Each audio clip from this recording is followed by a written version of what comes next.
Alors, bonjour et bienvenue à une autre séance on les appelle depuis très longtemps 1 heure avec Toast, mais je me demande si on ne devrait pas les appeler presque 1 heure avec Toast parce qu'au final, on réussit à faire quelque chose d'assez dense, puis ça dure habituellement peut-être des fois 45 minutes, des fois 50. Alors, on est un peu dans cette formule-là, mais on appelle ça encore 1 heure avec Toast, et puis à chaque fois, on aborde un sujet ou une thématique qui est liée un peu à notre quotidien chez Espresso et Toast, et puis qui vient teinter un peu nos façons de faire tant qu'agence, en tant que partenaire externe. Donc aujourd'hui, c'est vraiment avec un violent plaisir que je souhaite la bienvenue à Isabelle Rousseau, qui est directrice de studio et productrice exécutive chez nous. Salut Isabelle. Salut. Alors, on jasait ensemble dans la cuisine derrière toi pendant une quinzaine de minutes juste Ouais. avant pour préparer ça. Donc, Isabelle est avec Toast Espresso depuis quelques années maintenant, mais apporte une très grande expérience dans tout ce qui est production, gestion d'équipe, gestion de studio, justement. Puis c'est le sujet d'aujourd'hui, gestion de studio.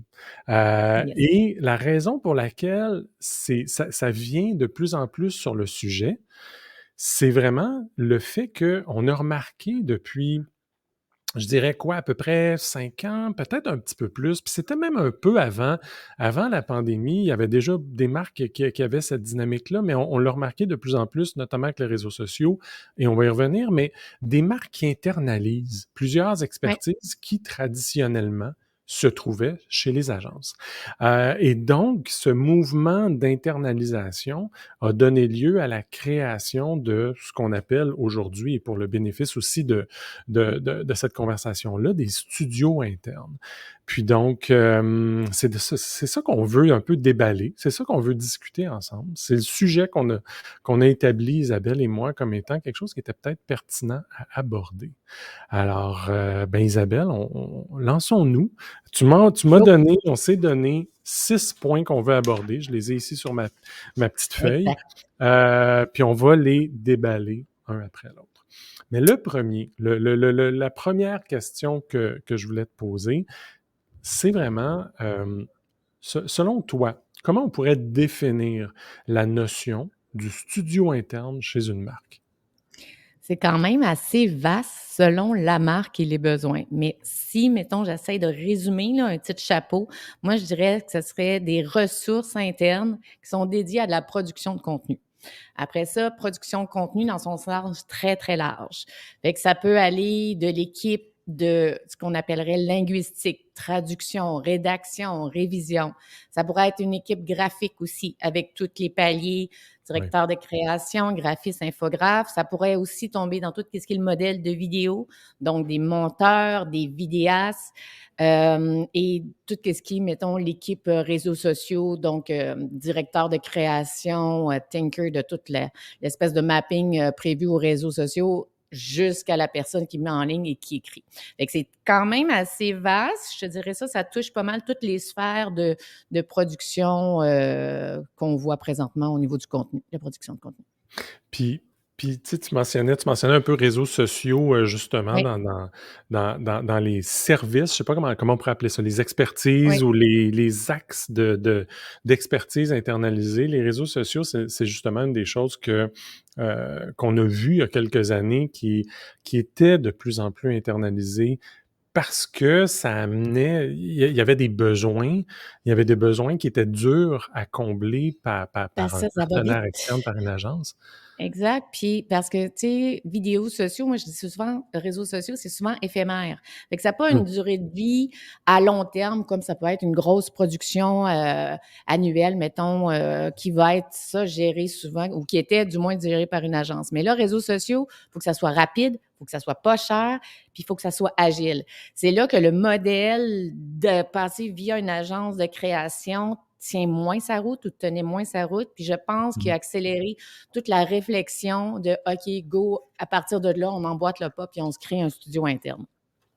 Ouais, puis ça faisait du sens parce que, Oui, tu sais, ultimement, quand on commence à décortiquer un peu ce sujet-là, puis cette approche-là de dire: un dirigeant, un chef marketing, une direction marketing, jusqu'à CMO, de se poser la question de dire, est-ce que je devrais embaucher à l'interne ou est-ce que je devrais garder ça à travers des partenaires externes? Il y a quand même des avantages et des désavantages de part et d'autre. Exact. Quoi, selon toi, ce que tu as pu voir au cours des années puis ton expérience, c'est quoi les avantages d'internaliser du point de vue de la vente, là, donc? Bien, c'est sûr que, tu sais, outre les réseaux sociaux, comme on se disait, agilité, rapidité, coût de main-d'œuvre aussi moindre, que via passer, dans une Mhm, agence. Moi, ce que je vois aussi, l'avantage de faire un studio interne, c'est de contrôler ton image de marque. Fait que mettons, tu as un studio, il est brandé, il est tout le temps disponible à la minute techniquement, quand tu veux, et tu as pas à te soucier parce que même au niveau de la balado, maintenant, c'est tourné. Donc, tu as pas à te mhm. soucier à la décoration. Ça a l'air simple, là, mais c'est tout le temps, ça reflète tout le temps ton image et ça donne un genre de rendez-vous d'appel aussi avec tous tes auditeurs. Fait que ça, c'est un grand avantage. Et l'avantage aussi, c'est que tu n'as pas à louer autant de l'équipement, de l'éclairage que le studio même. Donc, à Ouais, long terme, c'est sûr qu'il y a un bénéfice au niveau des coûts.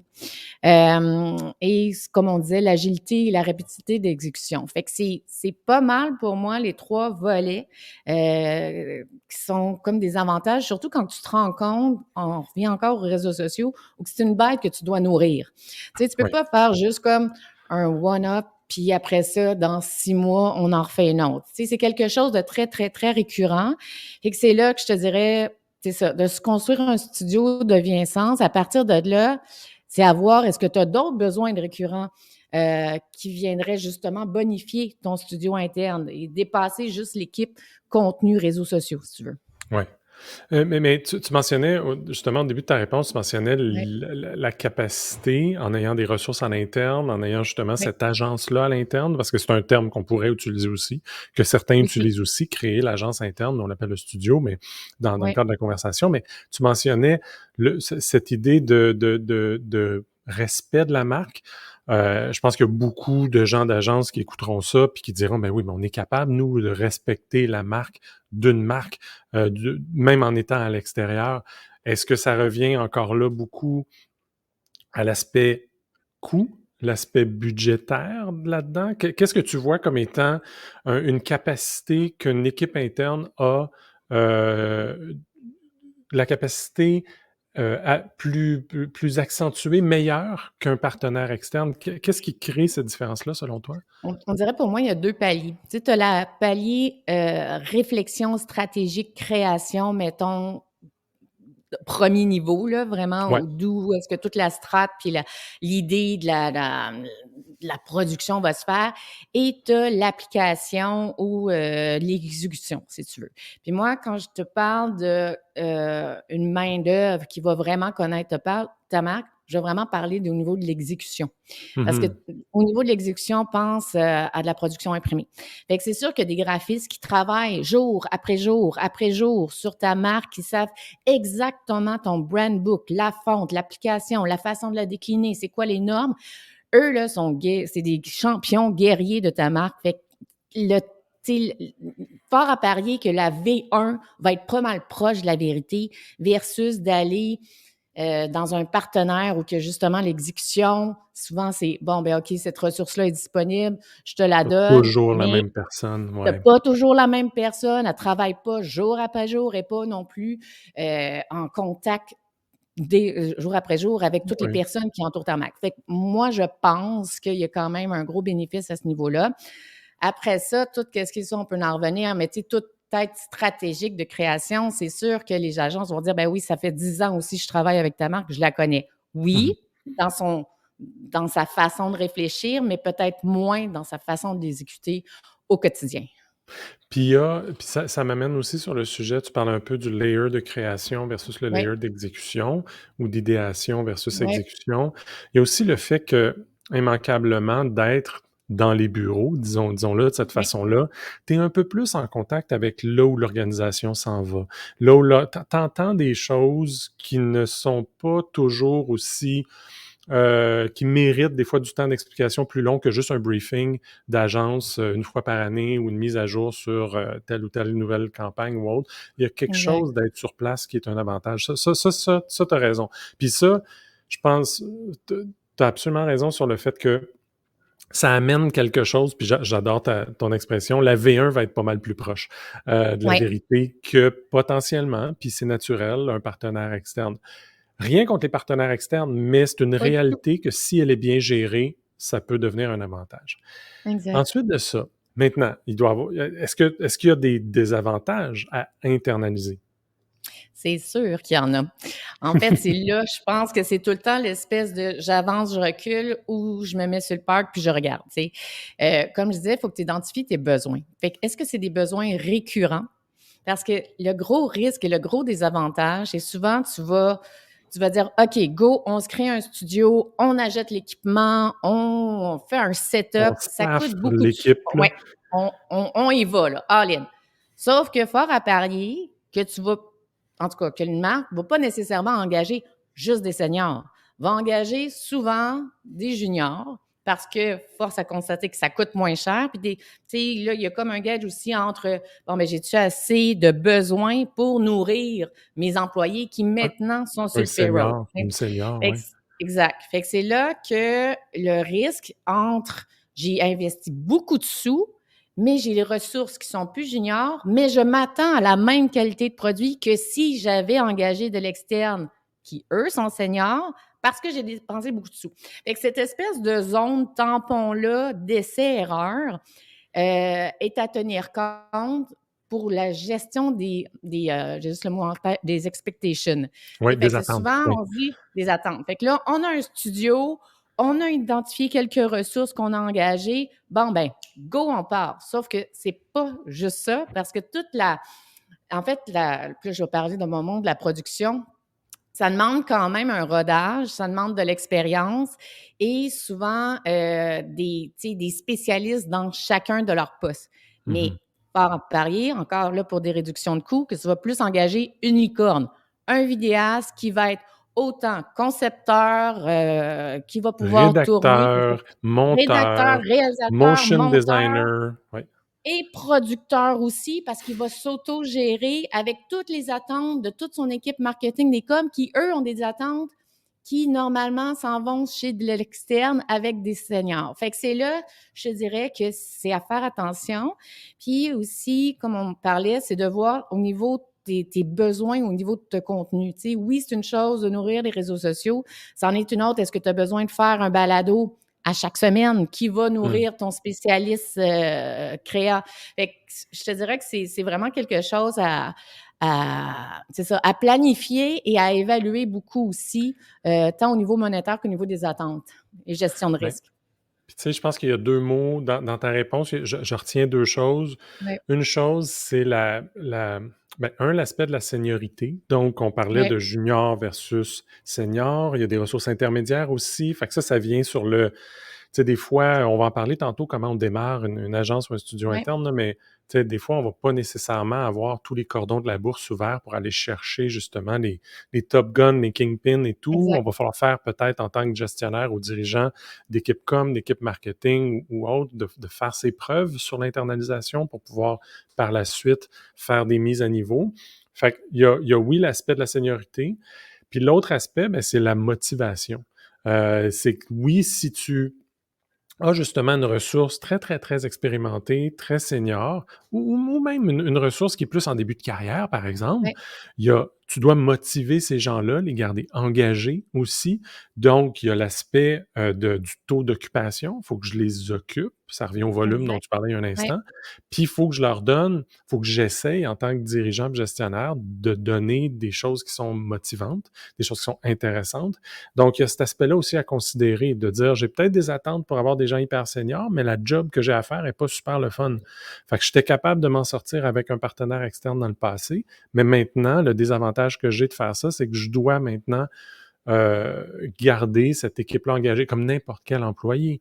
Mais oui, souvent, puis on le sait, puis on en a déjà parlé, des gens comme nous, des gens d'agence, puis des collègues d'agence, c'est des drôles de bébites des fois. Fait que On les gère pas, j'aime pas le mot gérer, là, mais on travaille pas avec ces gens-là de la même façon sur une longue Exact, période. Puis ça, je pense que c'est pas tant un désavantage un yellow flag, un drapeau jaune, exact. dire, oui, attention à ça.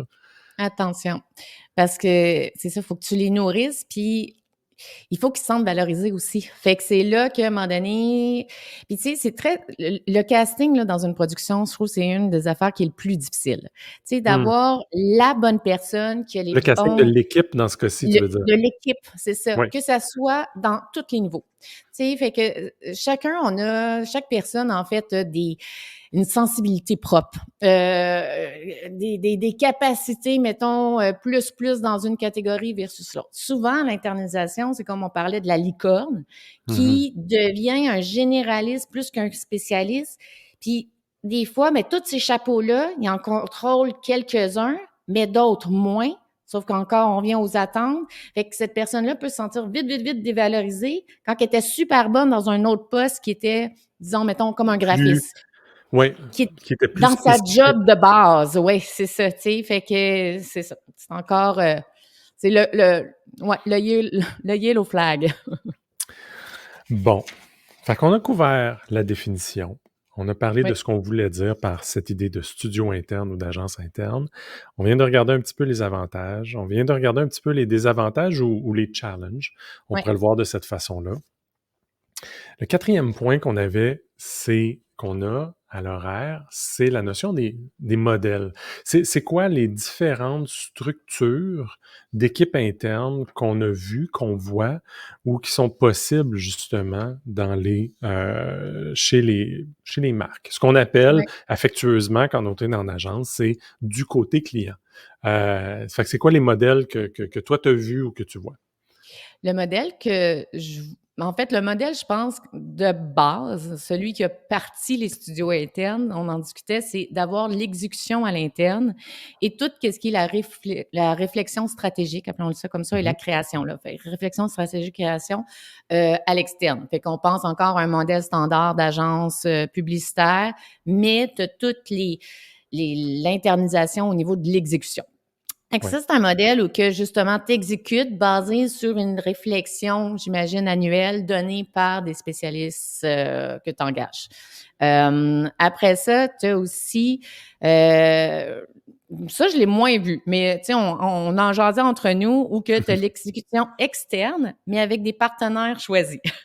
Oui, avec des Donc, partenaires, tu tout avec des employés internes qui seraient. plus le euh, contraire, en fait. Fait que oui, exact. ta base interne, c'est ta base créative, ta base stratégique et que, fait que, en fait, vraiment, le pendant de l'autre, c'est que tu crées annuellement ta grande campagne stratégique basée sur ton plan stratégique, mais tu fais l'exécution à l'externe au niveau, c'est ça, que ça soit linguistique, que ça soit application, déclinaison, et cetera.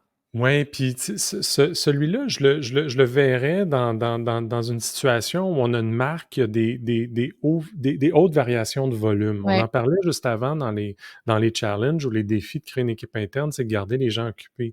Mais ouais, si une marque a, par exemple, dans sa structure ou sa saisonnalité, des réalités où il y a des moments où il y a énormément de production graphique parce que beaucoup de PLV ou d'éléments qui ouais. doivent aller en point de vente ou autres qui doivent être créés, et à d'autres moments, cette expertise-là, il n'y a à peu près aucun besoin. Ben là, on se retrouve dans une situation où il est possible de dire, ben, je vais faire mon exécution, mes déclinaisons à l'externe, mais je vais vouloir avoir à l'interne un cercle peut-être beaucoup plus restreint de 2, 3, 4 personnes qui vont être beaucoup plus sur la stratégie, l'idéation, la création, qui va être à l'interne, proche de la marque. Donc, il peut y avoir des atouts à ce niveau-là, Oui. mais avec une exécution audiovisuelle. Donc, tout ce qui est production vidéo sera à l'externe, tout ce qui est rédaction sera à l'externe, tout ce qui est, on vient de le mentionner, production graphique sera à l'externe, Ouais. traduction linguistique. Donc, on se retrouve dans une dynamique inversée.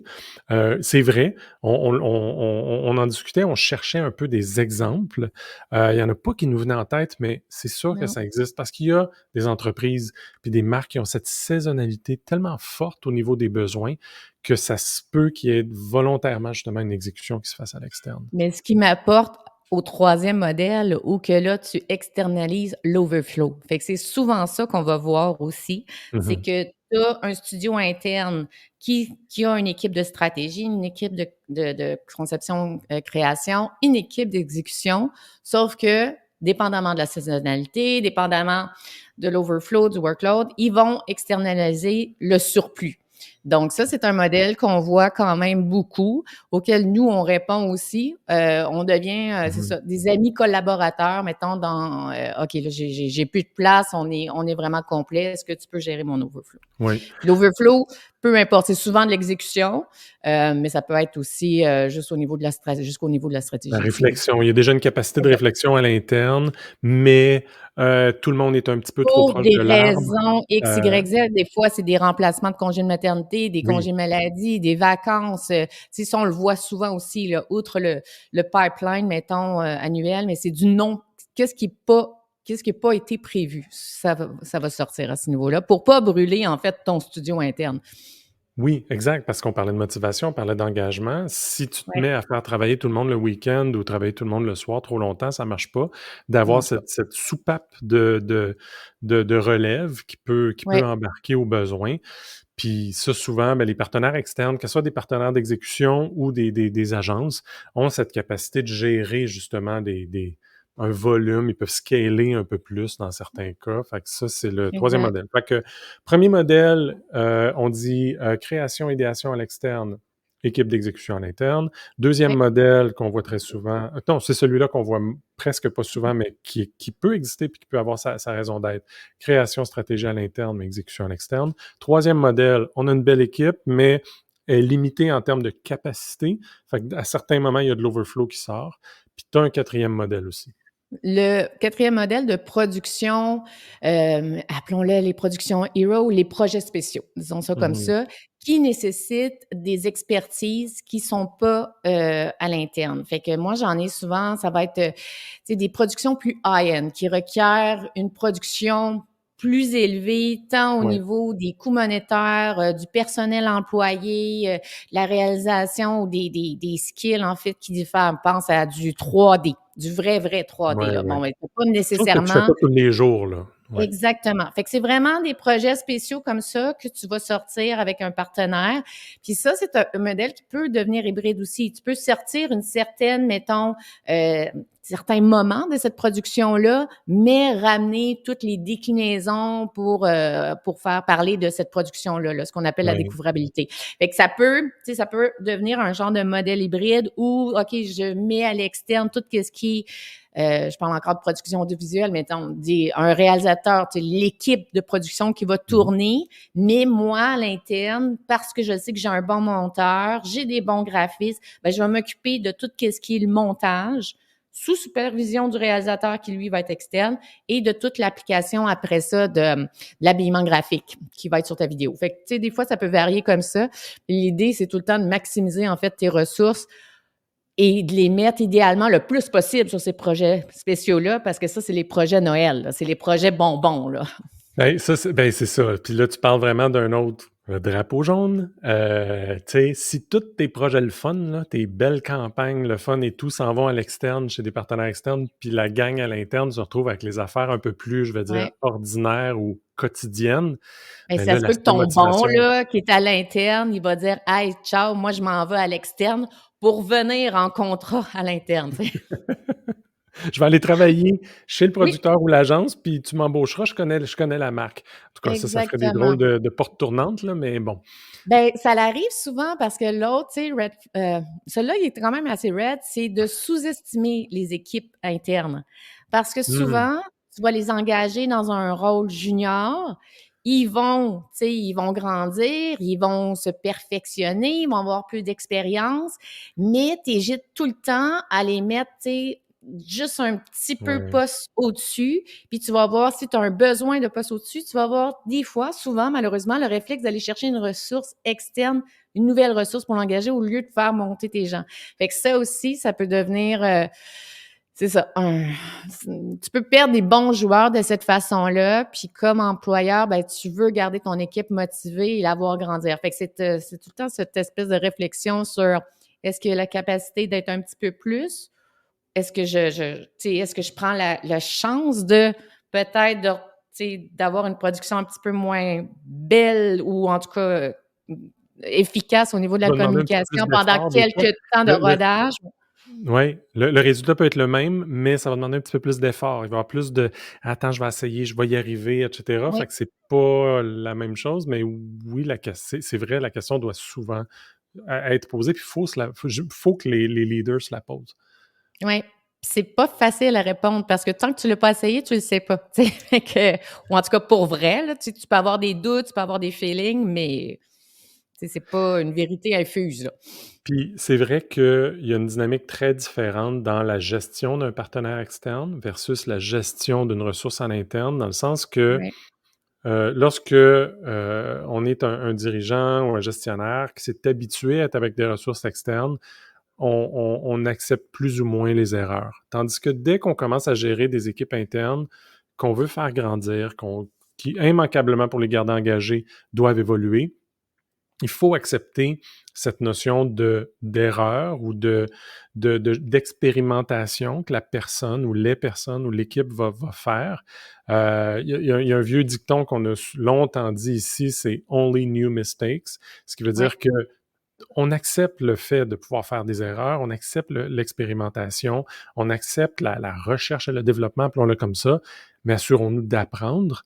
Mais ça, cette posture-là, est très différente pour une directrice, un directeur, un VP, une VP qui se doit de livrer là, en termes de com, exact. en termes de marketing, en termes de marque employeur ou de marque tout court. Puis tu pas de Et temps, donc, tu sais, comment on fait ça? Tu sais? dans un espace-temps très, très, très restreint parce qu'on n'a plus le luxe du temps maintenant en Ouais. communication, tu sais. Faut qu'on soit réactif, faut qu'on s tu sais, oui, il y a des campagnes, mais même ces campagnes-là, l'espace-temps de production est tellement rendu court pour toutes sortes de raisons, dont les frais. C'est que ça te donne pas beaucoup de temps de rodage, je te dirais, avant d'avoir Mmh. quelqu'un qui fait: «Hey, mais là, je pense que ça fonctionnait vraiment mieux avec des partenaires externes, là». Est-ce que c'est vraiment une bonne idée avec tout l'argent qu'on a investi? Tu sais, fait qu'il y a ça aussi, il y a ces attentes-là, là. Si on veut des résultats rapides. Oui, puis tu sais, il y en a qui peuvent penser parce que nous, les 2, on a une posture d'agence ici, Ouais, on est une agence ici. Il y en a qui peuvent se demander: «Mais pourquoi vous parlez de ce sujet-là publiquement? Vous êtes pas en train de vous nuire?» Ben, nous, on le voit pas, j'aurais pu faire la parenthèse en ouverture, mais on y croit à cette ouais, internalisation-là. On sait que pour certains types de projets, certains types d'expertise, puis certaines configurations de marque, c'est tellement plus logique, c'est tellement ce qu'il faut, que nous, on devient puis on prend la posture soit du support ou on en parlait dans les modèles il y a un instant, mais tu ouais, sais, oui, on met des red flags, on parle de red flag, yellow flag et tout, mais ultimement, il y a beaucoup de green flag aussi. Il y a beaucoup de bonnes raisons de le faire quand tu parlais des avantages tantôt ouais. et on y croit parce que cette pression-là du temps, cette pression-là des budgets, cette pression-là du contexte dans lequel on évolue, ça devient super important d'avoir la meilleure configuration possible. Puis moi, je nous vois souvent comme des collaborateurs ou des extensions d'eux, tu sais? Fait que justement, comme un collabo ou un grand frère, peu importe, Mmh. heu, ça va me faire vraiment tout le temps plaisir, moi, de donner des conseils puis de dire: «Ah ben, tu sais, j'aurais fait ça du haut de mes 30 ans d'expérience. Moi, je te suggère de faire ça» ou justement de devenir des collaborateurs. Donc ça tu sais, ce qui ça nous coupe, c'est peut-être des mandats qui, de toute façon, on n'aurait pas nécessairement été optimal à les Mmh faire. mh. Là, je parle, mettons, tu sais, je pense toujours aux réseaux sociaux ou à tout ce qui est déclinaison. Je pense pas que notre grande force, nous, c'est tout ce qui est les stratégies ou de la réflexion de contenu. Qui aurait réellement une valeur ajoutée. Ben, je dis pas que les réseaux sociaux n'ont pas de valeur ajoutée, mais une valeur Non, ajoutée, non, mettons, plus, c'est mais ça. tu as raison dans l'exécution. On le Ouais. sait, p ouvertement et de façon transparente. On C'est pas facile pour certaines configurations de partenaires externes ou d'agences externes un peu comme nous, d'avoir cette agilité-là, cette capacité, des fois très rapide dans la même journée, de faire quelque chose. Hey, il y a une opportunité, on embarque-tu pas? C'est une configuration particulière. Il y a des très bonnes agences qui le font. Mais on a vu aussi des très belles choses qui se font grâce à des équipes internes puis des ressources à l'interne qui développent leur expertise, leur talent sur cette approche-là. Puis je pense que, tu sais, l'idée, c'est encore dans un concept de collaborateur, c'est pas de se mettre la tête dans le sable puis se dire, puis de dire, ah, non, vous y arriverez pas. Quand de toute façon, tu sens cette volonté-là. Donc, qu'avoir cette, tant qu'à l'avoir, cette volonté-là qui devient de plus en plus présente, mais c'est comment en profiter et s'installer en mode collaboration et non pas, bon, ben, je fais semblant que ça n'existe pas. Fait que c'est un peu ce point de vue-là. Fait que, tu sais, je dis pas qu'on n'est pas capable d'être super agressif. On l'est capable, Mhm. mais ça va fort à parier que selon, à un moment donné, les budgets, je serai jamais moins cher qu'une ressource interne. Fait que c'est là qu'à un moment donné, il y a comme cette réalité-là de travailler dans des enveloppes budgétaires. Bon, ben garde ces sous-là ou fais des économies, puis à ce moment-là, mets plus de sous sur avec des collaborateurs, amis, qui vont avoir autant à cœur, en fait, de développer ta marque. Ouais, ouais, ouais. Puis justement, dans ces choix-là, de qu'est-ce qu'on internalise, qu'est-ce qui a besoin Ouais, d'agilité et tout, il y a un mot qu'on entend souvent, nous autres, parce qu'on nous appelle beaucoup pour ça aussi, c'est: ouais, «Est-ce que je devrais me bâtir un studio physique aussi?» Tu sais, on parle de studio tantôt, là, mais ouais, tu il y a peut-être bien du monde qui voyait des caméras pis des lumières, mais ouais. clairement, dans la dernière demi-heure, on a parlé de plein d'autres affaires. Mais il y a le mot studio qui donne le goût aux gens de penser à éclairage, lumière, micro, caméra. Ouais. Est-ce que, qu'est-ce que tu vois de ce côté-là? C'est quoi que ça prend ou c'est quoi les réalités, les défis liés à je me construis quelque chose dans mes bureaux? Les ressources qui vont manipuler. C'est une chose, tu sais, tout le monde est capable de faire de la photo avec, mettons, son appareil, tu sais, son iPhone pour ne pas nommer la marque. Je rajoute quelques fils, puis mais ça veut pas dire que tu es un bon photographe, que tu vas nécessairement être un bon réalisateur. Tu sais, fait que manier physiquement les appareils au niveau technique, c'est une chose. Mais tu sais, c'est pas pour rien qu'on engage des DOP, qu'on engage un directeur photo, qu'on engage un réalisateur, qu'on engage un technicien sonore. Tous ces 3 postes-là, mettons, là, avec tout tu sais, ce que ça peut décliner, Mmh. ça fait 20 ans qu'ils travaillent là-dedans puis qu'ils connaissent exactement la lumière. Fait que la lumière, tu sais, un studio, on a des belles fenêtres ici, la lumière est super belle. Sauf que ça se peut, de la façon que je positionne ma caméra, ben là, tu sais, j'ai pas un beau skin tone, mon arrière-plan est complètement brûlé, on voit rien parce que le soleil est trop fort. Fait qu'il y a tout ce knowledge-là qu'il faut le savoir, mais plus que ça, c'est que c'est une chose filmée, mais encore faut-il bien s'en servir. Puis ça, faire un montage qui a du rythme, qui est intelligent, qui dénote, mettons, qui sert au contenu, c'est une Mmh. autre expertise. Fait que souvent, c'est que ça va être la même personne, ce qu'on appelle la fameuse licorne ou le canis suisse. C'est de trouver, est-ce que c'est une personne qui est capable de faire autant technicien, autant que cette sensibilité-là, cet intérêt-là, mais qui a aussi cette tête créative puis qui est bonne en contenu ou en Ouais, storytelling. Tu ouais, sais, c'est ouais. un rythme. Fait qu'il faut la trouver, cette ressource-là, puis sont quand même rares. Fait que là, après ça, c'est aussi si on la trouve, puis elle porte tous ses chapeaux, alléluia. Mais si cette personne-là s'en va en vacances ou part ou peu Quitte, importe, court.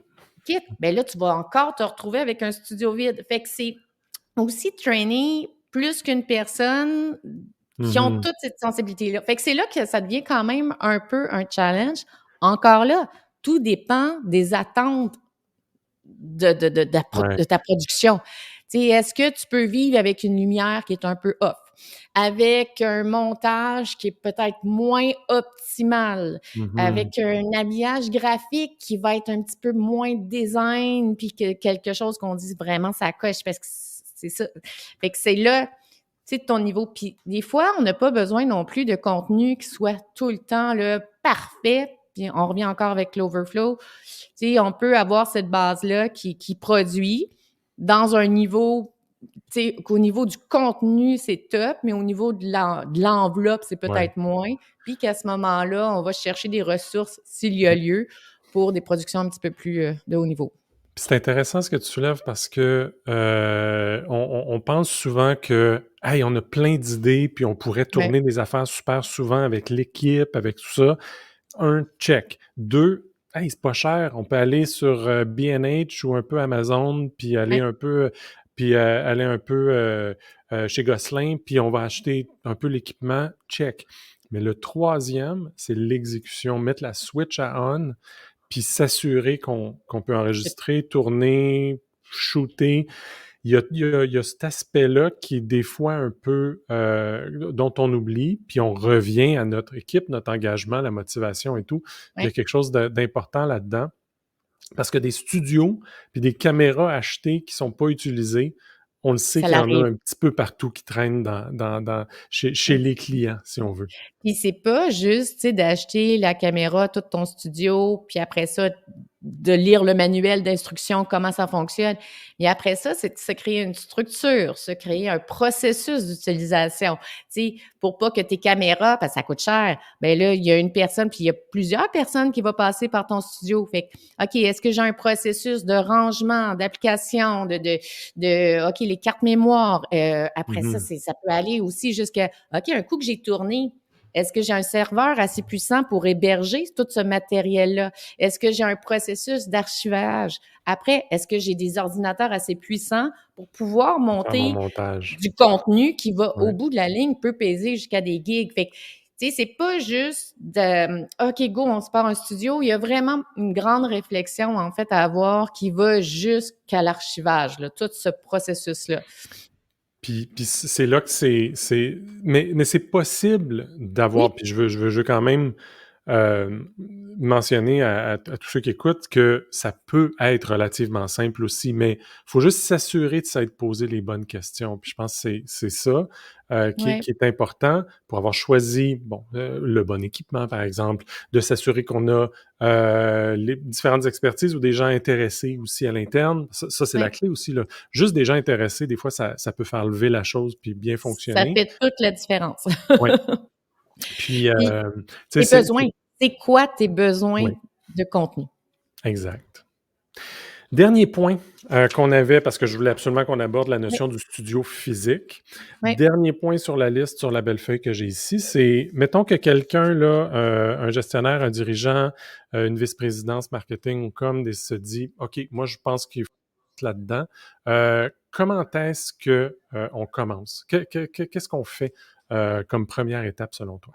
d'appeler TOS. Mais pourquoi à ce moment-là? OK, peut-être appeler TOS ou appeler un autre partenaire et tout, mais En mais fait, qu'est-ce qui te fait ça? je rigole, Qu'est-ce qui mais te fait pour penser à vrai, ça? d'appeler, une compagnie ou en tout cas d'appeler une personne ou une compagnie, là, peu importe, Mmh. qui a cette expertise-là et qui va pouvoir, tel un mentor, t'épauler, Oui, en te posant toutes les questions qu'on a un peu abordées. C'est quoi ton budget? C'est quoi ton degré de besoin? C'est quoi, à quelle intensité? Est-ce qu'on parle de besoin de contenu quotidien? Est-ce qu'on parle mensuel? Bon, peu importe. On parle de quel besoin? Est-ce que c'est du, tu sais, fait audiovisuel ou de graphisme? Tout, fait que se mettre en lien avec un partenaire, en fait, qui va te poser toutes ces questions-là, un peu comme un brief, finalement, mmh. et qui va revenir en fonction de tout ton carré de sable, là, avec une proposition et après ça, t'épauler. Moi, je pense que épauler, c'est autant construire le studio avec ce mentor-là. OK, bon, ben voici comment que je te placerai le studio au niveau de l'équipement. Mais Voici après les ça, descriptions de t'épauler. tâches des gens embauchés. Voici Exact. ce que tu devrais afficher sur Indeed ou peu importe le job board que l'entreprise Si tu n'as pas utilise. ces ressources-là internes, effectivement. Et un coup qu'on a les ressources, qui sont à l'emploi, ben, c'est de suivre des formations, en fait. Et ça, c'est vraiment nécessaire que tes employés, pour faire la formation, ils doivent, en bon français, avoir gossé avec l'équipement pour Mmh. voir et identifier, OK, c'est quoi les besoins réels et criants, puis après ça, se faire une stratégie de formation. Est-ce qu'on a besoin de 4 formations, de 6 formations et quel genre de formation? On est-tu une formation technique, une formation de brief? Comment Mmh. qu'on approche chaque contenu ou une formation de montage, de création, de stratégie? Ça peut être assez divers. Oui, puis c'est vrai, puis ton exemple que tu mentionnes juste là, c'est un exemple qui est basé, mettons, sur un studio physique, mais c'est tout Oui, évidemment tout aussi vrai pour un rédacteur ou une Oui, rédactrice qui est embauché, un coordonnateur, coordonnatrice chargée de projet. C'est des gens que on va vouloir, puis oui, les organisations ont un département de ressources humaines, puis de talent, culture et talent qui fait en sorte que il y a justement la capacité pour tous les talents dans une organisation de se former, d'évoluer dans leur carrière et tout, mais c'est hyper important aussi avec les bébites dont on parlait tantôt, oui, les bébites de création, puis de créativité, puis de communication, de marketing, de publicité. Toutes ces bébites-là, on veut justement s'assurer qu'elles sont motivées, engagées et qu'elles puissent évoluer. oui, Moi, c'est quelque chose que j'ai remarqué qui est absolument vrai chez à peu près tous les gens qui sont passés par ici chez Toast, chez Espresso et autres. C'est des gens qui veulent évoluer. Donc, oui, il y a, oui, certes, des gens qui sont des fois bien dans un rôle puis qui vont vouloir profiter de ce rôle-là pendant le plus longtemps possible, mais il y a une grande proportion qui peut des fois être une nouvelle typologie d'employés ou de collègues qui devient nouvellement nommé dans une entreprise qui n'avait pas ce type de gens-là préalablement, qui vont demander justement un petit peu plus d'attention que dans le passé. Fait que quand on crée justement un studio interne ou une agence interne, il y a aussi d'évaluer puis de regarder le contexte dans lequel cette personne-là va travailler et puis de regarder est-ce que j'ai tout ce qu'il faut pour que cette personne-là puisse être ces personnes aussi, s'il y en a plusieurs, soient les meilleures versions d'eux-mêmes. puis il faut pas oublier que le temps qu'elles vont mettre sur le nouveau studio de création, leur job qu'elles faisaient de base au quotidien ne sera pas servi. Fait que là, ça devient une espèce de jeu aussi de OK, bon, ben cette personne-là devient ma nouvelle ressource studio, mais pendant qu'elle elle est ma nouvelle ressource studio, moi, j'ai un trou ici qui n'est pas Mhm. comblé. À moins que cette Il y a des gens personne-là. qui se déplacent justement à l'intérieur Exact. même Fait qu'il faut le du prévoir, ça studio puis de aussi, parce l'agence que. interne. Il y a des gens qui se déplacent puis qui vont passer à des nouveaux rôles. Il y a peut-être des... On parlait tantôt de l'évolution. Tu mentionnais Oui, l'évolution. Quels sont les besoins de base? Tu sais, des fois, c'est en phase, des choses comme ça. Mais de dire, ben, j'ai peut-être déjà quelqu'un à l'interne qui va pouvoir devenir ma nouvelle ressource pour la phase 2. Mais comme tu dis, si c'est oui, dans ma phase 2, je me construis un, un, un espace pour faire des tournages, ben, j'ai la personne qui était déjà à l'interne qui est plus dans la chaise qu'elle était avant. Donc, il y a une rotation qui s'installe, une évolution. Non, il y a beaucoup ouais. il y a beaucoup de C'est là que ça vient des considérations. réflexions budgétaires aussi. Tu sais, outre Oui. l'image de marque, on en revient tout le temps à là, c'est qu'à un moment donné, est-ce que je gagne sur un pari à long terme d'internaliser ou bah, finalement, ça va me coûter au bout de la ligne. Ça paraît cher, mais peut-être que ça va me coûter moins cher de tout temps. Fait que tu sais, il n'y a pas de bonne réponse à ça. Je pense que c'est vraiment une grande réflexion qui doit se faire avec une vision, c'est ça, qui remplit toutes les cases des questions qu'on pourrait demander, en fait. Puis après ça, Isabelle, je pense que c'était la conclusion parfaite à notre conversation sur les studios, l'internalisation, les agences internes. Il y a un vocabulaire qui est très riche derrière ça. Je te remercie. Merci ça fait beaucoup plaisir. d'avoir partagé avec tout le monde un peu ton expérience puis ce que tu as Un vu. mini fouillard. Ah, quand même. Puis je pense que oui, c'est vrai que la lumière est magnifique sur toi ici pour ceux qui le regarderont, qui le regardent. Donc voilà, merci Travail, à... tu vois, on s'est pas juste installé. Hein? On est quand même maître de la J'imagine que lumière. tu allais y évoluer pendant les derniers 45 minutes. Oui, Un grand merci. ça me fait Faudra remettre plaisir. ça. Oui. J'invite tous ceux et celles qui peuvent avoir des questions à ce sujet-là. Faites-nous signe. Comme vous voyez, on aime beaucoup en discuter, puis ça va nous faire plaisir d'échanger avec vous. Alors, bien, Isabelle, à très bientôt. Merci. Et puis, on se revoit bientôt. Merci. Bye.